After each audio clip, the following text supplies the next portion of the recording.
మన తండ్రి అయిన దేవుని నుండి ప్రభువైన క్రీస్తు నుండి కృపయు కనికరము సమాధానము ఈ వర్తమానం వినుచున్న దేవుని బిడ్డలందరికీ కలుగును గాక. ప్రియా దేవుని బిడ్డలారా, ఈ దినము అనగా 24వ తేదీ ఫిబ్రవరి మాసం 2024వ సంవత్సరం శనివారం దినపు ధ్యానాంశము మన కొరకు మనమే ప్రకటించుకునే సువార్త. ప్రియా దేవుని బిడ్డలారా, అనుదినము అందించబడుతున్నటువంటి ఆత్మీయ వర్తమానాల ద్వారా మీరెంతగానో ఆశీర్వదింపబడుతున్నారని, ఆత్మీయంగా బలపడుతున్నారని మేము విశ్వసిస్తున్నాం, ప్రార్థిస్తున్నాం. ఈ ఆత్మీయ ప్రసంగాల ద్వారా మరింత మేలు పొందుకునేలాగున దైవిక సహాయం కొరకు ప్రార్థనాపూర్వకంగా ముందుకు వెళదాం. తలలు వంచండి, కండ్లు మూసుకోండి, ప్రార్థించుకుందాం. మహాగణుడును గొప్ప దేవ, ప్రేమ కలిగిన తండ్రి, మీ అపారమైన కృపా కనికర వాత్సల్యతను బట్టి మా జీవితాల్లో జరిగిస్తున్న మేళ్లను బట్టి మహిమ చెల్లిస్తున్నామయ్యా. మేమేమైతే ఉన్నామో అది కేవలం మీ కృప మాత్రమే. జీవాధిపతి పరసంబంధమైన భూసంబంధమైన అనేక ఆశీర్వాదాలతో మా జీవితాలు నింపుతూ అయా ఇదిగోనైనా మీ కృపను బట్టి మమ్మల్ని బలపరుస్తున్న దేవా, మీకే మహిమ చెల్లిస్తున్నాం. ఈ శ్రేష్టమైన సమయంలో మీ పాద సన్నిధికి వస్తుంటుండగా అయా ఇదిగోనైనా మీ మాటల్లో ఆదరణ, శక్తి, రక్షణ, జీవాన్ని పొందుకోవటానికి వినగల చెవిని, గ్రహించగల మనసును దయచేయండి. మీ దాసునిగా నన్ను మరుగుపరిచి కేవలం వాక్యాన్ని మాత్రమే బయలుపరచమని, తద్వారా మీరే మహిమా ఘనత పొందమని క్రీస్తు నామములో అడిగి వేడుకొంచున్నాం తండ్రి, ఆమెన్. ప్రియులారా, ఈరోజు ఒక ముఖ్యమైన సందేశాన్ని మనం వినబోతున్నాం. సిద్ధపడి వాక్యాన్ని విందాం. ముఖ్యంగా సువార్త అనేసరికి సకల జనులకు సువార్త ప్రకటించాలని నేర్చుకున్నాం. సువార్త అందని చోట్ల సువార్త ప్రకటించాలని మనం వింటూ ఉంటాం. మన ప్రయత్నాలు మనం చేస్తాం ప్రత్యక్షంగా సువార్త ప్రకటించటం కానీ, ఒకవేళ ఎవరైనా సువార్త ప్రకటించే వారికి సహాయం చేయటం కానీ. ఎందుకంటే దేవుడు మనకిచ్చినటువంటి గొప్ప ఆజ్ఞని యేసు ప్రభు వారు ఆరోహణమయ్యే ముందు మనకిచ్చినటువంటి గ్రేట్ కమిషన్గా మనం చూస్తూ ఉంటాం. అయితే ఈరోజు మనం నేర్చుకునేటువంటి అంశం ఎలాంటిదయ్యా అంటే, సువార్త అందనటువంటి ఖండాలకు, దేశాలకు, ప్రజలకు కాదు కానీ సువార్త మనకి మనమే ప్రకటించుకోవలసిన సువార్తను గురించి ఈరోజు మనం వినబోతున్నాం. నిజమే కదా, సువార్త ప్రతిసారి వారికి వీరికి బోధిస్తూ ఉంటాం కానీ మనకు కూడా సువార్త బోధించుకోవాలా? మనం ఎవరో ఒకరి ద్వారా సువార్త విని ఉంటాం, యేసు ప్రభుని గురించి తెలుసుకుంటాం, మారు మనసు పొందుతూ ఉంటాం. అయితే ఈరోజు మనకు మనం ప్రకటించుకునే సువార్త ఏమిటో మనం చూడబోతున్నాం.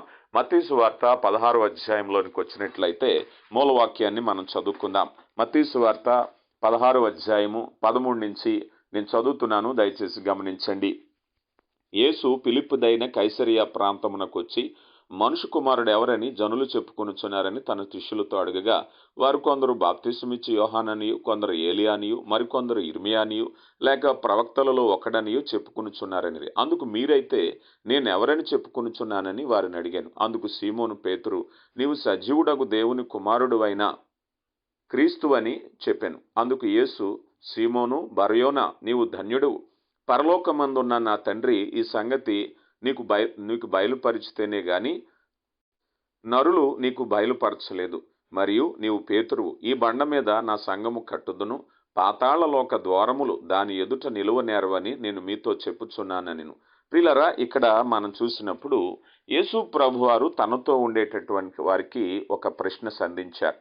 సాధారణంగా యేసు ప్రభుని గురించి తన శిష్యులు లోకానికి చెప్పాలి. అందుకే కదా ఆయన భూలోకము వరకు, వారు ఆ భూదిగంతముల వరకు సాక్షులై ఉండాలని వారిని పిలిచారు, వారి తర్ఫీదునిచ్చారు, ఎన్నో రకాలుగా వారిని శిక్షణ ఇచ్చారు, విశ్వాసం నేర్పించారు, ప్రార్థన నేర్పించారు. అలాగే 70 మంది శిష్యులుగా లిమిటెడ్ కమిషన్గా కొంతమందిని సువార్తకు పంపించారు. ఈ విషయాలన్నీ మనకు తెలుసు. అయితే అలాంటి వారిని ఒక ప్రశ్న ప్రభువారు అడగటం మనం చూస్తూ ఉన్నాం.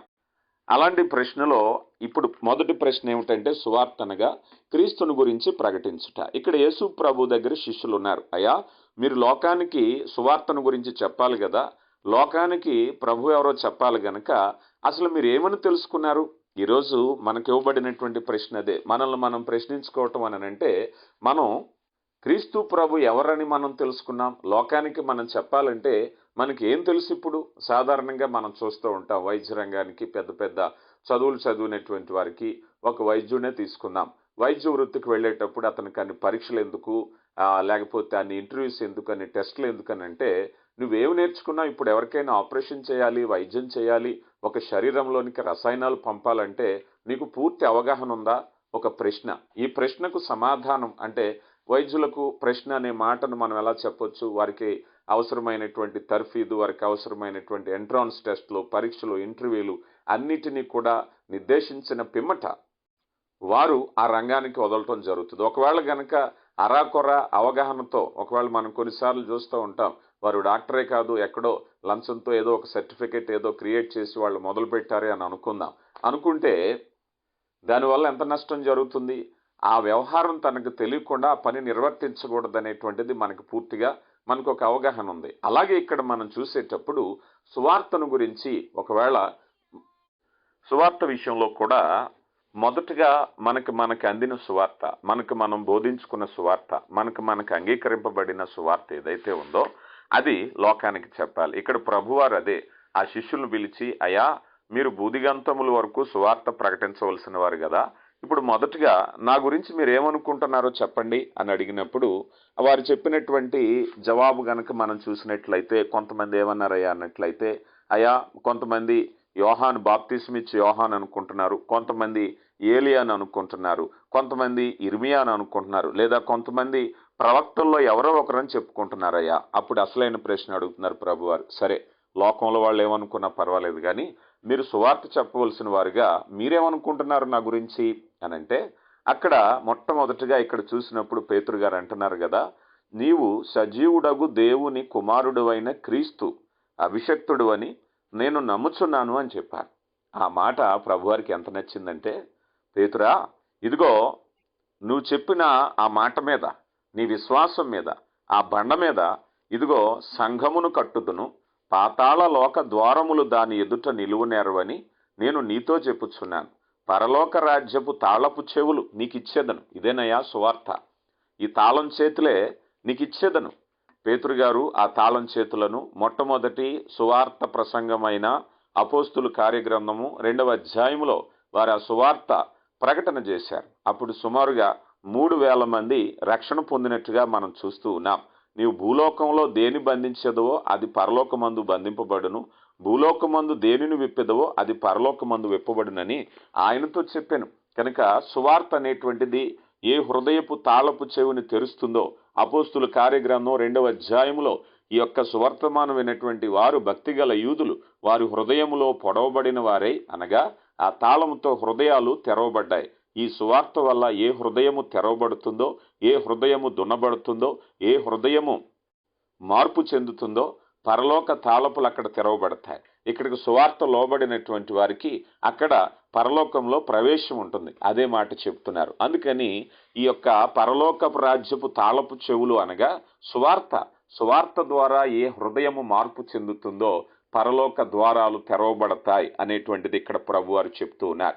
అందుకని ఈ మాటలు ఇంతగా ప్రభువారు చెప్పటానికి గల కారణం ఏమిటంటే, సరిగా యోచించిన వాడు. అందుకే పేతురు గారు ఆయన దుడుకు స్వభావగాను తొందరపాటు నిర్ణయాలు తీసుకునేవాడిగా ఉన్నప్పటికీ కూడా అక్కడ ఉండేటటువంటి శిష్యులందరిలోకి కూడా పేతురు గారికి ఆ మొదటి ప్రసంగం చేసే అవకాశం ఎందుకు వచ్చిందయ్యా అంటే, సువార్తను గూర్చిన పూర్తి అవగాహన కలిగిన వాడుగా ఆయన ఉన్నాడు గనకే. ఈ ప్రశ్నే, ఈ సమాధానమే పేతురు గారు మొట్టమొదటి సువార్త ప్రసంగం చేయటానికి. మీరు గమనిస్తే సువార్తను 3 రకాలుగా మనం విభజించవచ్చు ప్రారంభంలో. అదేమిటయ్యా అంటే, మొదటి యెరూషలేము, రెండవది యూదయ సమరయ, 3 అన్యులకు. ఈ 3 ప్రాంతాలని మనం చూసినప్పుడు ఈ 3 చోట్ల కూడా పేతురు గారే ప్రారంభ సువార్త ప్రసంగం చేసినట్టుగా మనం చూస్తాం. ఈ 3 ప్రాంతాలకి తర్వాత కాలంలో చాలా గొప్ప పరిచర్య అపోస్తుల ద్వారా జరిగింది, తర్వాత కొనసాగించబడుతుంది. కానీ ప్రారంభ సందేశాలు, ప్రారంభ కార్యక్రమాలు వీరి ద్వారా జరిగినట్టుగానే మనం చూస్తూ ఉంటాం. కారణం ఏమిటంటే, అందుకు కలిగినటువంటి అవగాహన, సువార్త తనకు బోధించుకున్నవాడుగా పేతురు గారు ఉన్నారు. తనకు తెలుసు కనుక ఆ పనిని నిర్వర్తించగలిగిన వాడని ఆ బాధ్యతలు అప్పగించగలిగింది. ఈరోజు సువార్త అనేటువంటిది ఈరోజు లోకంలో చాలా చోట్ల చెప్పబడుతుంది. కానీ ఒక ప్రశ్న ఏమిటయ్యా అంటే, ఏ భావంతో చెప్తున్నారు? ఈరోజు చాలా మంది దురాశతో వాక్యాన్ని చెప్పేవాళ్ళు ఉన్నారు, ధనార్జనతో చెప్పేవాళ్ళు ఉన్నారు, పేరు ప్రఖ్యాతుల కోసం చెప్పేవాళ్ళు ఉన్నారు, మాయమాటలు చెప్పేవాళ్ళు ఉన్నారు. ఈరోజు అబద్ధ బోధకులు అనేటువంటి వారు బయలుదేరారు. అయితే మొదటి ప్రశ్న ఏమిటంటే, ఎవరిని ఎవరు విమర్శించటం కాదు, కానీ సువార్త ప్రకటించుకునే ఎవరైనా సరే, ఒక విశ్వాసే కానీ బోధకుడే కానీ తనకు తాను ఏ వాక్యాన్ని, ఏ సందేశాన్ని, ఏ సువార్తను బోధించుకున్నాడనేటువంటిది ముఖ్యమైన విషయం. అందుకే ఈ పాఠంలో మనకు మనం బోధించుకోవాల్సిన సువార్త అనే విషయాన్ని మనం నేర్చుకుంటున్నాం. ఇక ఈ సువార్తను గురించి మనం తెలుసుకునేటప్పుడు ప్రస్తుత ప్రపంచ దృశ్యాన్ని కూడా మనం చూసినట్లయితే మనకు మొట్టమొదటిగా కనిపించేది ప్రాస్పెరిటీ థియరీ అనేటువంటిది. ఈరోజు అభివృద్ధి, ఫలాభివృద్ధికరమైన, దీవెనకరమైనటువంటి బోధల గురించి మనం వింటూ ఉన్నాం కదా. ఎందుకనంటే ప్రపంచంలో మీరు ఏది చూసినా ప్రస్తుత కల్చర్ అంటే సంస్కృతి ఎలా ఉందయ్యా అంటే, ప్రస్తుత తరంలో నడుస్తున్నటువంటి నానుడిని గురించి కనుక మనం జాగ్రత్తగా ఆలోచన చేసినట్లయితే, ఇక్కడ ఉండేటువంటి మనిషి ఎలా బ్రతుకుతున్నాడు, స్వార్థంతో బ్రతుకుతున్నాడు. తన వ్యాపారం, తన జీవితము, తన చదువు, తన వివాహము, తన కుటుంబము, తన ఇష్టాయిష్టాలు, స్వేచ్ఛ, సంతోషాలు, ఇలాంటి లోకంలో మనం ఉండేటప్పుడు స్వభావ రీత్యా వాక్యం ఏమన్నా మార్చబడుతుందంటే వాక్యము మార్చబడనటువంటిది. కానీ కొంతమంది లోపభూయిష్టంగా అవగాహన రాహిత్యంతో కావచ్చు, స్వార్థ ప్రయోజనంతో కావచ్చు, దాని భావాన్ని మార్చగలుగుతారు కదా. వాక్యము మార్చబడనటువంటిది, కానీ వారు స్వప్రయోజనము కొరకు వారి ఉద్దేశాలు మార్చుకోవటం అనేది మనం చూస్తాం. సమాజంలో ఏది చూసినా నేను, నాది అనేటువంటి భావం అనేటువంటిది మనకి కనిపించబడుతుంది. అయితే ఇక్కడ ఇలాంటి లోకంలో ఏమి ప్రకటించాలి? సువార్త మారిందా అంటే ఆయన సజీవుడని, పరలోక రాజ్యపు తాళపు చెవులు, నిత్య జీవాన్ని గూర్చని ప్రకటించాలని మనం చూస్తూ ఉంటాం. అయితే ఈరోజు లోకంలో లోపభూయిష్టమైన, స్వార్థపూరితమైన, అందుకే భక్తిని గురించి మాట్లాడుతూ, అబద్ధ బోధకుల గురించి మాట్లాడుతూ వారు కడుపే వారి యొక్క జీవనాధారంగా జీవించే వాళ్ళు కూడా ఉంటారట. అయితే వీటన్నిటినీ అధిగమించుట కొరకై మనం తెలుసుకోవాల్సినటువంటి సువార్త ఏమిటి అయా అన్నట్లయితే, మనము బోధించుకోవాల్సిన సువార్తను గురించి మాట్లాడితే మొట్టమొదటిగా మనము తీర్పును గురించి మాట్లాడతాం. తీర్పు ఎవరి కోసం అంటే మనకి తీర్పు ఉంది. మనం దేహంతో జరిగించిన క్రియలు అవి మంచివైనను సరే, చెడ్డవైనను సరే, క్రీస్తు న్యాయపీఠం ఎదుట హాజరు కావాలి అనేటువంటి ఒక తీర్పు ఒకటి ఉందని మనం తెలుసుకోవటమే సువార్త. ఇతరులకు వాటిని గురించి బోధించాలి. ఈరోజు బోధించేవారే కానీ, బోధించే ప్రయత్నం చేసేవారే కానీ దీని గురించి ఉన్నారా అంటే సర్వసాధారణంగా మనల్ని మనం స్వపరీక్ష చేసుకుంటే దేవుడు నిన్ను దీవిస్తాడు, మంచిది. దేవుడు నిన్ను ఆశీర్వదిస్తారు, మంచిది. కానీ అదే దేవుడు నిన్ను తీర్పు దినాన తీర్పు తీరుస్తారని మనకు తెలుసా? ఎదుటి వారిని బోధించగలుగుతున్నామా? మనకు తెలిసిన సమాచారం ఎదుటి వారికి బోధించగలుగుతాం. కనుక మొదటిగా మనం తెలుసుకోవాల్సినటువంటి ఆవశ్యకత. రెండవదిగా మనం చూసినట్లయితే సువార్త మనం వెళ్ళవలసినటువంటి మార్గాన్ని నిర్దేశించేది. మంచిదా చెడ్డదా అని అంటే, ఇప్పుడు నేను వెళ్ళే మార్గం నా వ్యక్తిగత జీవితము, లేకపోతే నా వ్యక్తిగత అభిరుచులు కాకుండా క్రీస్తు కొరకు జీవించాలన్నప్పుడు నేను వెళ్ళే మార్గం అనేది వాక్యము స్థిరపరుచుంది, వాక్యము నిర్దేశిస్తుంది అని నేను మొదటగా తెలుసుకోవాలి. ఈరోజు చాలామంది సువార్త దేవుని గురించి మాట్లాడేటప్పుడు కొంతమంది అనుకుంటారు కదా, నువ్వు వెళ్ళే మార్గం నీ కోరిక నెరవేర్చేదే సువార్త అనే విధంగా బోధించే ప్రమాదం ఉంది. కానీ అలా కాదు. నీవు సువార్త కొరకు, క్రీస్తు కొరకు నీ మార్గాన్ని మార్చుకోవటమే సువార్త. దమస్కు మార్గంలో అపోస్తుడైనటువంటి పౌలు గారు తన మార్గము దిశ మార్చబడింది కదా. ప్రభు కొరకు మార్గాన్ని మార్చుకోవటం సువార్త, కానీ మనం వెళ్ళే మార్గాన్ని బలపరిచేది సువార్త అనేటువంటి అపోహ కలిగి ఉన్నట్లయితే మనం తప్పుగా ఆలోచిస్తున్నామనే ఆలోచన చేయాలి. మూడవదిగా సువార్త ద్వారా మనం పొందుకునేటువంటి వాక్యం ఏదైతే ఉందో, ఈ వాక్యం అనేటువంటి లేఖనాలను మనం పరిశీలన చేసేటప్పుడు, వివరించేటప్పుడు మన సొంత ఆలోచనతో వాటిని అన్వయించుకోవటం, మనకు ఆపాదించుకోవటం కాకుండా మన జీవితాన్ని వాక్యం అనేటువంటిది సరిచేసి వాక్యానుగుణంగా మన జీవితాలు మార్చబడాలి. ఈరోజు సగటు క్రైస్తవులుగా దేవుడు నిన్ను దీవించటానికి, ఆశీర్వదించటానికి ఎన్ని మార్గాలు ఉన్నాయో, ఎన్ని ఉదాహరణలు ఉన్నాయో బైబిల్ గ్రంథంలో సువిస్తారంగా ఉన్నాయి, కాదని చెప్పట్లేదు. కానీ ఈరోజు నీతియుక్తమైన జీవితముగా మార్చబడటానికి సువార్త ఉపయుక్తంగా ఉండాలి. ప్రియులారా గమనించండి, సువార్త మన బ్రతుకులను మార్చేది. లేఖన విశ్లేషణలోనికి, లేఖన పఠనంలోనికి మనం వెళ్ళేటప్పుడు సువార్త ద్వారా రక్షింపబడినటువంటి మనము ఇదిగో లేఖనాలు నా కొరకైన చిత్తాన్ని ఏం తెలియపరుస్తున్నాయో తెలుసుకుని ఆ రీతిగా మార్చుకోవాలి తప్పించి, ఇదిగో నా సమస్యను బట్టి వాక్యం సరిపోతుంది, నా సమస్యను బట్టి వాక్యం ఆదరణిస్తుంది అనే వరకే పరిమితం కాకూడదు. అలా ఆలోచించకూడదా అంటే ఆలోచించటంలో తప్పులేదు, కానీ దానికి మించినటువంటి అసలైన దేవుని చిత్తాన్ని చేరుకోకపోయినట్లయితే అప్పుడు ఉండేటువంటి ప్రమాదాన్ని మనం చూస్తున్నాం. కనుక ప్రియులారా, ఈ ప్రస్తుత ఆత్మీయ జీవితాల్లో ఈ ప్రమాదం అధికంగా ఉంది. ఎందుకనంటే నీకు కొన్ని లక్ష్యాలు ఉంటాయి భూమి మీద. ఆ లక్ష్యాలను నెరవేర్చడానికి భక్తి ఉపయుక్తంగా ఉంటుందని అనుకుంటున్నారు తప్పించి, అయ్యా ఈ యొక్క విశ్వాస జీవితాన్ని మార్చటానికి, సరిచేయటానికి, నా బ్రతుకు, నా ఆలోచనలు తపన, నా యొక్క ఆలోచనలన్నీ సరిచేయటానికి. ఉదాహరణకి ఒక వ్యక్తి ఉన్నాడు. ఆ వ్యక్తి ఒకవేళ చెడ్డ వ్యాపారం చేస్తున్నాడు అనుకుందాం. ఎందుకంటే అది మంచిది కానటువంటిది, న్యాయసమ్మతం కానీ ఏదో ఒక చెడ్డ వ్యాపారం చేస్తున్నాడు అనుకుందాం. ఆ వ్యక్తి ఇప్పుడు ఏమనుకుంటాడు, నేను యేసు ప్రభువుని అంగీకరిస్తే నేను అనుకున్న వ్యాపారం వృద్ధి అవుతుందా అని అనుకుంటే అది ఎంత అవగాహన లేనటువంటిది. ఇదిగో ఈ సువార్త కొరకు, ఈ వాక్యము కొరకు నా వ్యాపారం ఏదైతే మంచిది కాదో దాన్ని నేను విరమించుకుంటున్నాను, నా జీవితాన్ని మార్చుకుంటున్నానని కలిగించేదే నిజమైనటువంటి సువార్త సందేశం ద్వారా మన జీవితాల్లోనికి వచ్చి మార్చేటటువంటిది. మార్పు, పశ్చాత్తాపము, సరైనటువంటి యథార్థమైన పరిశుద్ధమైన జీవితాన్ని కలగచేసేదే సువార్త గాని మన సొంత అభిప్రాయాలను సమర్థించేది సువార్త కాదు. ప్రియులారా గమనించండి. నాలుగవదిగా ఆచార సాంప్రదాయాల విషయంలో మార్పు కలిగించేది. ఈరోజు మనం అందరం కూడా రకరకాల కల్చర్స్, రకరకాల సాంప్రదాయాలు, రకరకాల ఆచార వ్యవహారాల నుంచి వచ్చినటువంటి వారు. అయితే వీటన్నిటిని గురించి ఆలోచన చేసినట్లయితే ఈరోజు సువార్త అనేది ఒక ప్రాంతానికి చెందింది కాదు, ఒక దేశానికి చెందింది కాదు. అన్ని కల్చర్స్లోకి, అన్ని ప్రాంతాల్లోకి, అన్ని దేశాల్లోకి, అంత జనాంగంలోకి కూడా ఈ సువార్త అనేది వెళ్ళటం అనేది మనం చూస్తూ ఉన్నాం. అయితే ఈ సువార్త నీ సాంప్రదాయాలను గౌరవించేది కాదు కదా. ఎందుకనంటే సాంప్రదాయం అంటే మూఢనమ్మకాలు.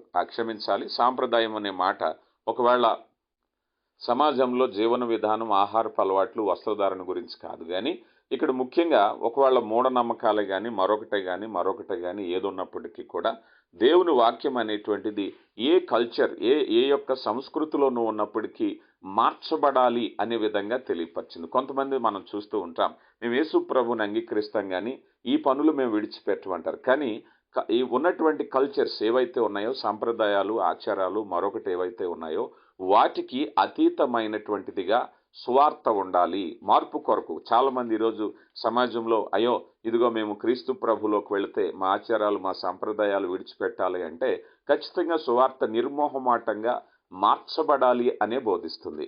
నీ సంస్కృతిలో లేకపోతే నీ ఆచారంలో నువ్వే ఉండొచ్చు, నీ విగ్రహారాధనలో నువ్వే ఉండొచ్చు, దేవునికి వ్యతిరేకమైన జీవితంలో నువ్వు ఉండవచ్చు, కానీ నువ్వు వాక్యాన్ని అంగీకరించవచ్చు అనే విధంగా కాదు.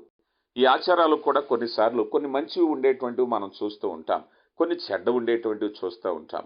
కానీ చెడ్డవేమిటో మంచివేమిటో వాక్యం అనేది చాలా స్పష్టంగా, వివాహ విషయాలే కావచ్చు, స్త్రీ పురుష సంబంధాలే కావచ్చు, మద్యపాన విషయాలే కావచ్చు, ఆర్థిక విషయాలే కావచ్చు, ఇవన్నీ కూడా ఒకవేళ కల్చర్స్, ఉదాహరణకు అనుకుందాం, కొన్ని తెగల్లో ఒకవేళ దొంగతనం అనేటువంటిది వారి యొక్క కుటుంబ ఆచారంగా ఉండొచ్చు. ఒకవేళ విచిత్రం అనిపించినా కొన్ని ప్రాంతాలు అలా ఉండేటువంటి వారిని మనం చూస్తూ ఉంటాం. కొంతమంది మద్యం తయారు చేయటం అనేటువంటిది వారి యొక్క కుల వృత్తిగా ఉండొచ్చు. కానీ ఏదైనప్పటికీ ఈ కల్చర్స్ ఏమున్నాయో వీటన్నిటినీ మార్చేదే సువార్త.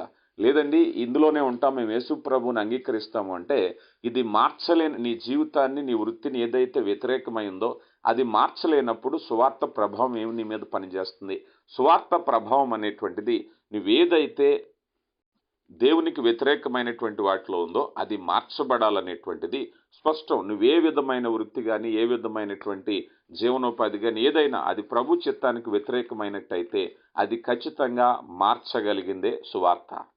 ఈ రీతిగా సువార్త అనేటువంటిది మొదటిగా మనల్ని మనం మార్చగలిగిందే ఎదుటి వారిని మార్చగలుగుతుంది. ప్రియులారా గమనించండి, నువ్వే స్థితిలో ఉన్నప్పటికీ ఈ లక్షణాలు ఇప్పటి వరకు మనం 4 రకాలుగా మనం చూసామే.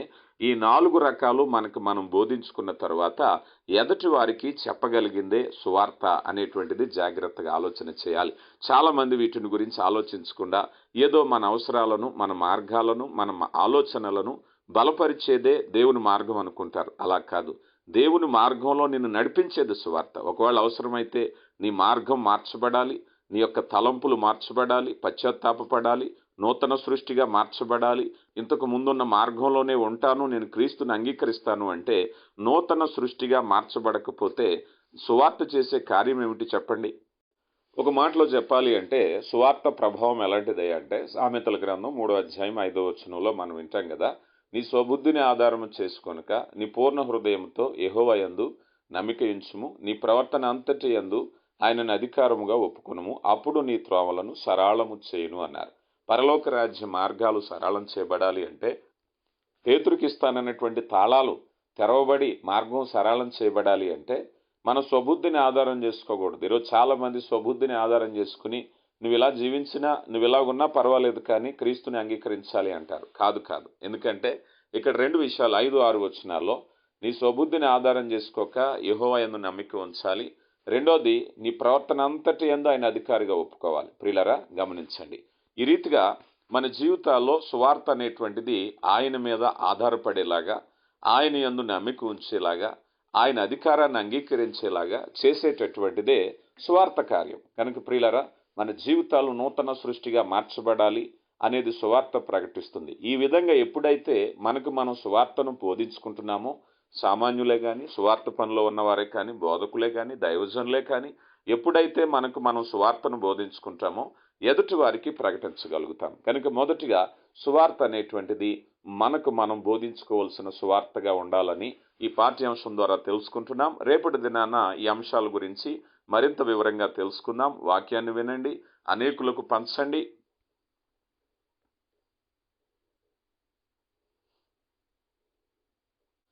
దేవుడు మిమ్మల్ని బహుగా దీవించి ఆశీర్వదించునుగాక. ఆమేన్. ప్రార్థించుకుందాం. కృప కలిగిన దేవ, ప్రేమ నమ్మకం కలిగిన తండ్రి, మీ ప్రేమను బట్టి వందనాలు.